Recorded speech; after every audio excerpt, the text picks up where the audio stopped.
2 linggo na pero number 1 pa rin ang linlang sa Prime Video Philippines. Kaya nga naman, happy ang mga lead star nito na sina Kim, Paula at JM. Sa ngayon ay 4 na episodes pa lang at marami pang episodes ang iintayin, pero nangunguna pa rin at hindi matinag sa number 1 ang linlang. Pero hindi lang sa Pilipinas, maging sa bansang Qatar. Sa post ni Kim Chu, number 1 na din tayo sa Qatar and nakapasok na din sa Canada and may more countries pa. Nakakataba naman ang puso makabasa ng comments and reviews. I mean, nakakamaga ng pisngi makabasa ng reviews about Linlang on Prime. Thank you. Bukod sa Qatar at Philippines, number 2 ito sa bansang Cambodia at sa Hong Kong. Number 5 sa Bahrain at Singapore. Number 6 sa Albania. Number 6 sa UAE.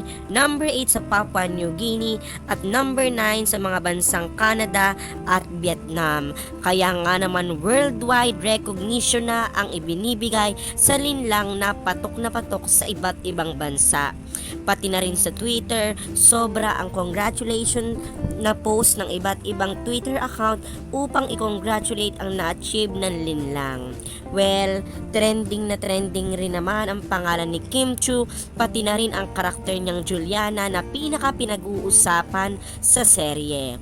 Nagpasalamat naman si Kim Chu at gumamit pa ng all caps at sinabing maraming salamat po, #Linlang on Prime.